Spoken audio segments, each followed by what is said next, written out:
Hey everyone, today we're going to be overclocking our controller. This is a PS4 controller, but this should also work on PS5 controllers, Xbox One controllers, and even an Xbox 360 controller if you have the USB link for it. This can also work on keyboards and mice. But before we proceed, you gotta make sure that you know that there are some cases where there will be actual issues after overclocking, and after you restart your computer, your controller might not be recognized. Now, there are things that you can do to fix these issues. You can remove the overclock, and that is definitely plausible, and that will help you get your controller working again. However, I must warn you that it is possible that the controller won't work after you reboot your computer. So make sure to have the program installed and be able to go back and revert the overclock so you can get rid of it so that your controller can function in the rare case that this does happen. So if you visit the video link in the description, you should see a GitHub repository, and you should see a green button here that says code. You can go ahead and click on download zip. Now, once it's downloaded, we're going to go to our downloads folder and then drag the zip to your desktop. If you don't have unrarx or any decompressing tools, you're going to need to download one. You can find ones that are free for Windows, and they will decompress a zip folder. So once we double click on the zip, I already have the unrarx installed. So now we extracted that zip file to the folder, and we can go ahead and delete the zip file because now we have the extracted folder. Now you're going to want to go ahead and make another folder and just call it overclocker for controller. Now we're going to go ahead and just drag all the contents of this folder here, of this hideusbf folder, into the overclocker for controller. Now what we can do is we can open the README if you want, or you can just listen to me. So now we're going to go ahead and delete this folder because we don't need it anymore. We'll go on over to our documents folder, and we'll just give it a nice little place to live here, overclocker for a controller. I'm going to go ahead and open the driver folder inside the overclocker for a controller folder that we just made. We're going to go ahead and open the setup, click yes, and my screen went black there for a second. I already have my controller connected to my PC.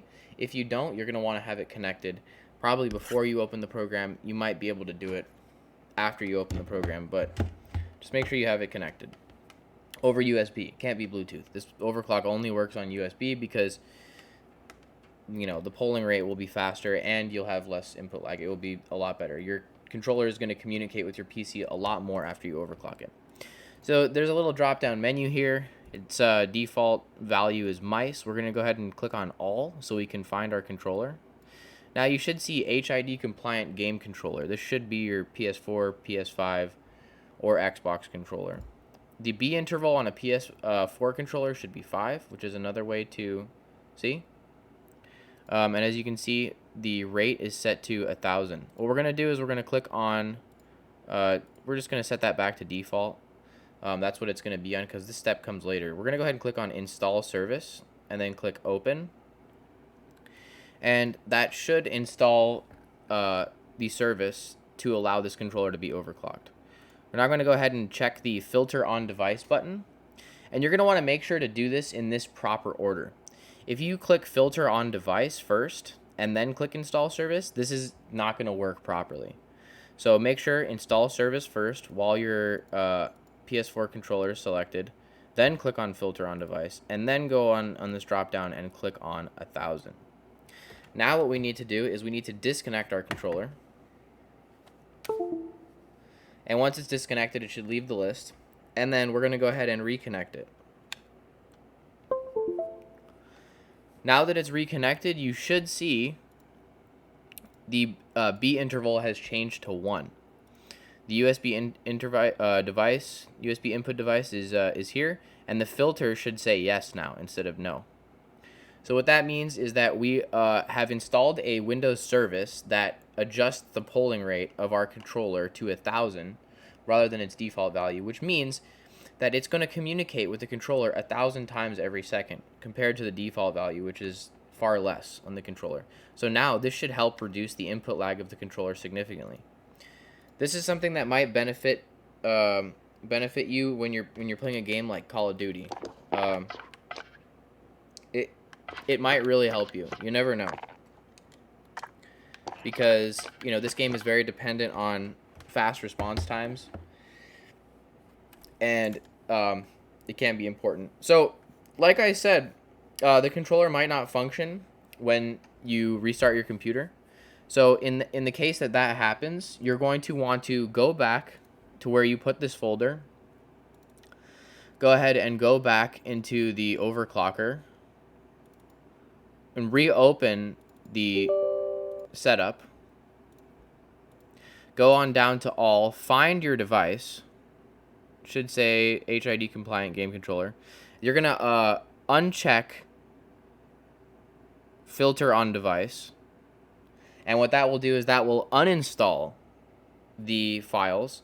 Then you're gonna go ahead and change the polling rate. You're gonna change that back to default.